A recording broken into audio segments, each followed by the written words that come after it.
CFM, en Tarn-et-Garonne, le MAG. Mesdames, Monsieur, bonjour.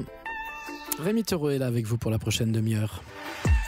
Allez, aujourd'hui, on sort des studios, direction la Maison du Crieur. Je vous en parle souvent de cette galerie municipale montalbanaise qui est nichée dans un angle de la place nationale, entre la rue Gillac et la rue d'Élie. La Maison du Crieur, ce mois-ci, accueille l'exposition de Laure Baudry. C'est une peintre, elle est moissagaise et elle expose donc des tableaux de peinture acrylique. Et ça s'appelle Respire. Allez, on y va. Bonjour Laure Baudry. Bonjour. On s'était rencontrés il y a quelques mois en arrière à Moissac, dans une petite boutique située place... De la mairie, oui, tout à fait. Dans la boutique de Béatrice Perger qui fabrique des émaux d'art. Et j'ai pas le souvenir de grand format comme ça la fois où on s'était vu. Oui, effectivement, puisque dans la boutique, il n'y avait pas la place pour ça. Pourtant, le grand format, c'est vraiment mon format de prédilection, puisque je travaille, alors, notamment au niveau des paysages, vraiment sur l'immersif.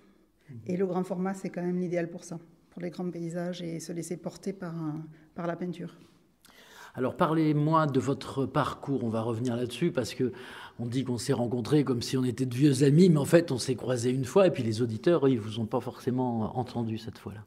Alors au niveau de l'artistique, j'ai un parcours, on va dire, qui n'est pas classique, c'est-à-dire que j'ai fait un peu de peinture enfant, j'ai redécouvert le plaisir de la peinture lors d'un CAP fleuriste, où il y avait une épreuve d'art floral en fait, où il fallait faire des croquis pour pouvoir faire des devis, donc j'ai adoré ça. Et ça m'a donné vraiment envie de reprendre une activité artistique. Du coup, à l'époque, j'étais du côté de Castres. J'ai suivi pendant 2 ans des cours en loisirs de tas de choses. C'est-à-dire, il y avait sculpture, dessin et peinture. Et la peinture a été vraiment ma découverte et ma passion. Enfin, je suis tombée dans les couleurs et je ne peux plus en sortir, quoi. Ouais. Alors, je peins à l'acrylique, parce que c'est ce médium que j'ai découvert à l'école des beaux-arts de Castres. Et en fait, je trouve ça juste formidable, parce que l'acrylique est une peinture très réactive, qui sèche très vite, qui permet pas trop, on va dire, les bourdes, puisqu'on ne peut pas revenir 50 fois dessus, et en même temps... qui permet aussi cette vivacité des couleurs, cette instantanéité que j'aime beaucoup. Je travaille assez vite. Et j'aime le côté, un peu instinctif de la peinture. Et l'acrylique, pour moi, est vraiment parfaite parce que je peux étaler une couleur, je la sèche immédiatement, j'ai un sèche-cheveux, je continue tout de suite. Et la peinture à l'huile ne permet pas ce travail-là, en fait. Elle permet d'autres choses très intéressantes, mais l'acrylique, c'est vraiment mon médium favori. Ce que je vois ici aujourd'hui à la Maison du Crieur, ce sont des paysages ? Oui, tout à fait. C'est une exposition que j'ai intitulée Respire, donc qui reprend des paysages qui ont été peints dans les années précédentes, on va dire les 2-3 dernières années, dont un qui a été fait, vraiment, celui-ci, voilà, c'est vraiment le dernier. Le paysage, ça reste quelque chose de très ancré chez moi. J'ai un amour profond pour la nature, l'observation de la nature. J'ai une deuxième passion, on va dire, les oiseaux. Donc, pour observer les oiseaux, il faut être dans la nature et observer la nature. Donc, ça va de pair. Et alors, malgré ça, ça reste des paysages imaginaires. Je ne pars jamais de photos, par exemple. Par contre, ça peut m'arriver de m'inspirer de toiles que j'ai vues en exposition ou dans des livres. Je lis énormément de revues d'art, par exemple, ou de livres de beaux-arts. Et je vais noter telle composition que je trouve intéressante ou que je vais remanier. Je vais changer les couleurs, je vais adapter. Voilà, par exemple, la toile que vous avez qui est juste derrière le bureau, qui s'est intitulée Mer Rouge. En fait, j'ai fait cette toile un peu en hommage à un artiste coréen qui s'appelle Tae Won-ho, dont j'avais découvert un tableau dans un film. Vous voyez, comme quoi, vraiment, ça peut partir de loin. Et j'ai découvert son travail très intéressant. Il est plutôt dans des tons assez monochromes. Et moi, j'ai trouvé ses compositions très intéressantes. Le tableau dont je suis partie, en fait, il y avait toute une vie. C'est-à-dire que vous aviez un port, il y avait une base nautique, vous aviez des habitations sur sa toile. J'ai supprimé, en fait, toute trace, on va dire, de vie humaine. J'ai un peu tendance à faire ça, à avoir la nature brute sur mes toiles. Et voilà, j'ai repris une partie de la composition. J'ai choisi de travailler avec des couleurs assez vives et de mettre cette mer rouge. Et donc, je me suis un peu approprié, on va dire, sa toile. Voilà, ça peut être aussi comme ça que je fonctionne.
À la Maison du Crieur à Montauban. L'exposition ce mois-ci, c'est celle de Laure Baudry. Vous parliez à l'instant de cette inspiration d'un artiste coréen sur cette toile qui est en face de nous, derrière le bureau de la crieuse. Moi, c'était sur celle d'à côté, justement, que je voyais une inspiration alors asiatique, chinoise, je ne sais pas, japonaise même peut-être. Alors, cette toile, en fait, je l'ai peinte juste après Mer Rouge, un peu en réponse, c'est-à-dire que j'ai un peu inversé la composition. Vous pourrez regarder notamment au niveau des montagnes qui sont à l'arrière-plan. Et celle-ci, je l'ai voulu, on va dire, un peu plus réaliste et plus printanière, moins stylisée aussi, pourtant. La première est plus stylisée, mais ça reste évidemment, comment dire, une façon de faire que j'apprécie, c'est-à-dire de simplifier quand même la nature et la forme pour vraiment m'attaquer au choix des couleurs, l'harmonie des couleurs, leur correspondance entre elles. Et donc celle-ci, effectivement, rejoint la première dans le sens où je me suis inspirée de la première. Et celle qui est derrière moi, là aussi, on a une inspiration asiatique, on va dire. Oui, complètement. Hein. D'ailleurs, je l'ai pas. C'est un volcan, c'est qui Ça pourrait être le mont Fuji, tout à fait. Oui, c'était un peu... en fait, j'adore les pins. Je suis une fille du Sud-Est. J'ai beaucoup habité dans le Sud-Est. Et j'avais envie de cette vue sur la mer avec des pins, mais je n'avais pas envie d'une vue sur les Calanques. Et je me suis dit, pourquoi pas le mont Fuji. J'avais envie de travailler le ciel avec des nuages qui auraient une forme aussi stylisée. Donc ça a été voilà, une période aussi un peu inspirée du japonisme, on va dire.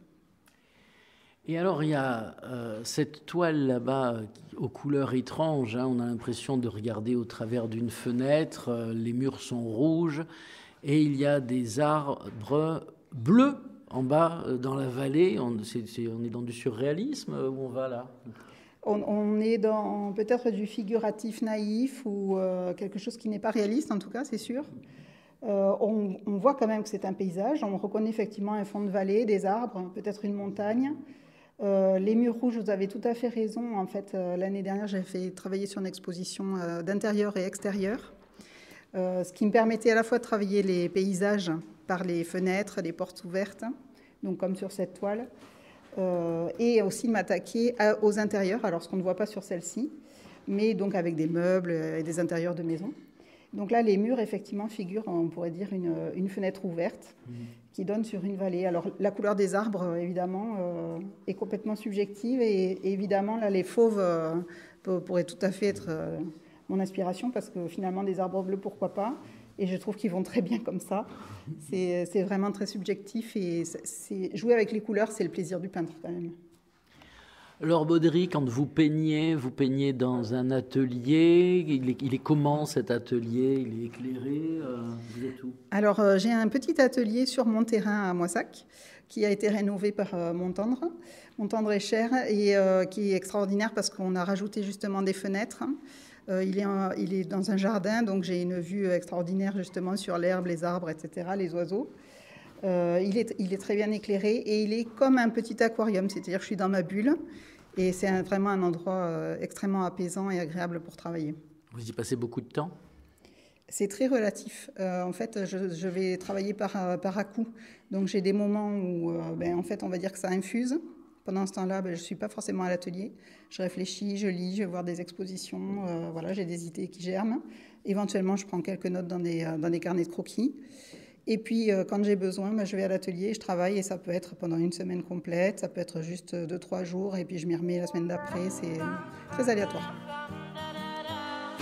Assis devant le mur, regardant les vagues, et réfléchir à cette colère, ramassant des algues. Je me pose un instant, tout en hésitant. Pourquoi tant de haine, tant d'éloignement?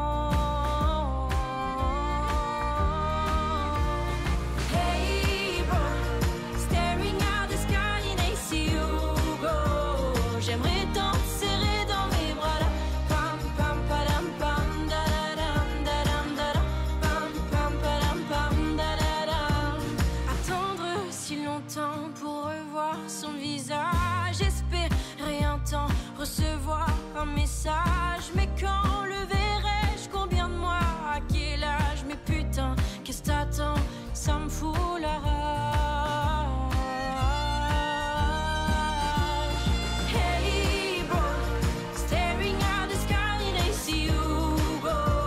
J'aimerais tant te serrer dans mes bras là. Pam pam padam pam da da dam da dam da da. Pam pam padam pam da da dam. Hey bro, staring at the sky and I see you go. J'aimerais tant te serrer dans mes bras là. Pam pam padam pam da da dam da dam da da. Pam pam padam pam da da dam. Nos premiers regards échangés, t'étais pour moi un étranger. J'aurais aimé être ton repère, j'en garde encore un goût amer.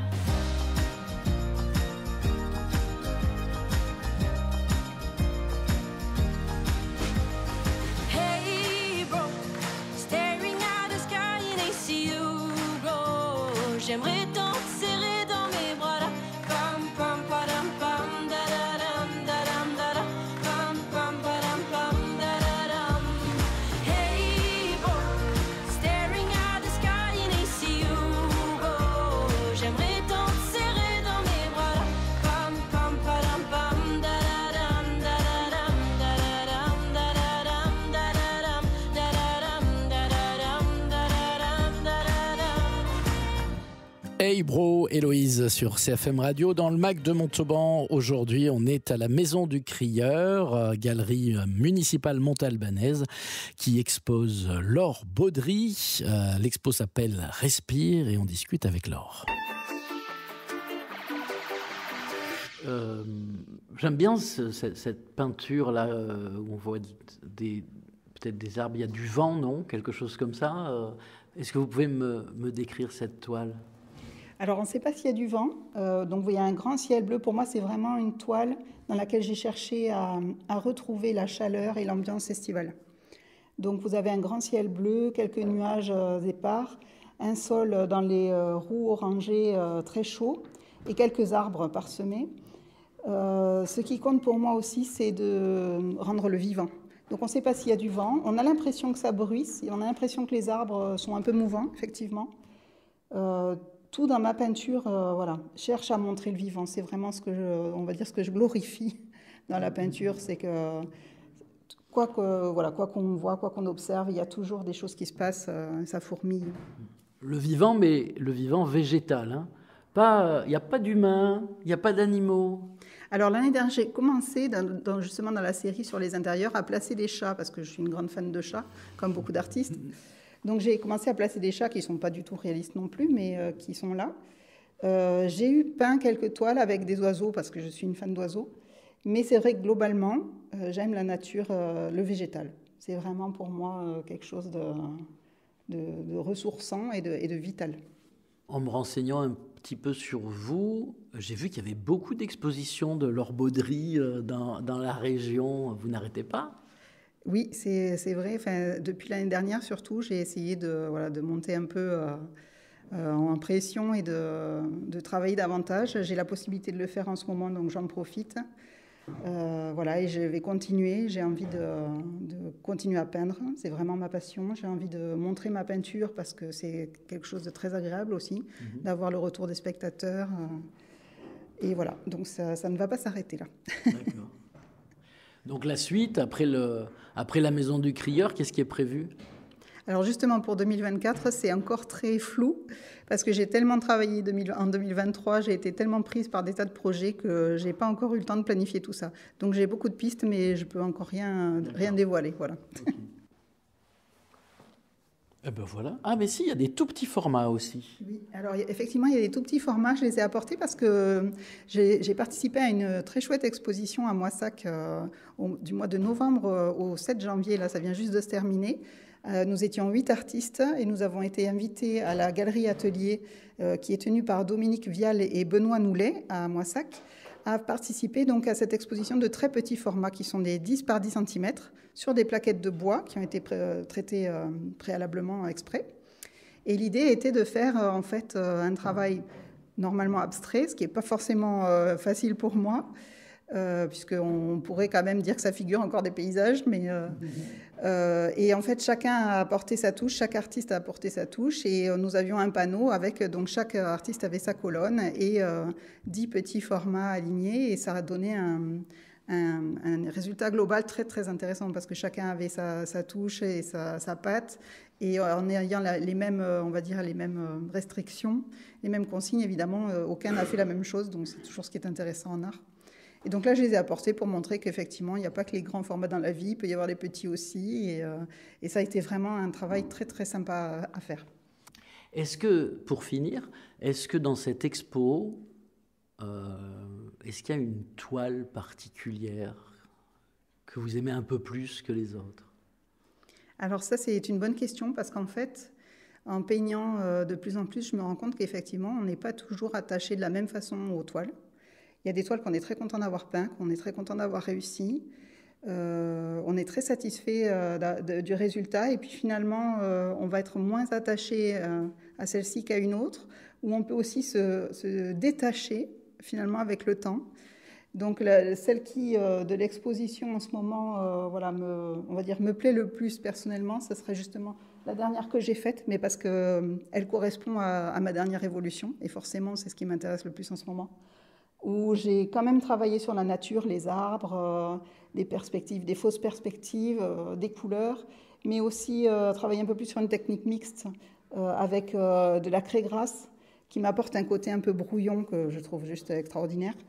Et c'est quelque chose que je vais travailler dans mes prochaines toiles, c'est-à-dire un côté encore plus libre, encore plus détaché peut-être, et peut-être finalement plus abstrait aussi. des formes et des matières, et voilà, travailler en technique mixte de plus en plus. Allez, pour finir, rappelez-nous le titre de l'exposition et jusqu'à quand on peut la voir. Alors, l'exposition s'intitule Respire. J'espère qu'elle vous offrira surtout une bouffée de couleurs et d'oxygène. Et vous pouvez la voir jusqu'au 27 janvier à la Maison du Crieur. Vous serez très bien reçus par Jeanne Méliwurst, qui est la crieuse de Montauban. Merci beaucoup. Avec plaisir. Vos podcasts et replays. Podcasts et replays. cfmradio.fr. My hand, give it to me one time now.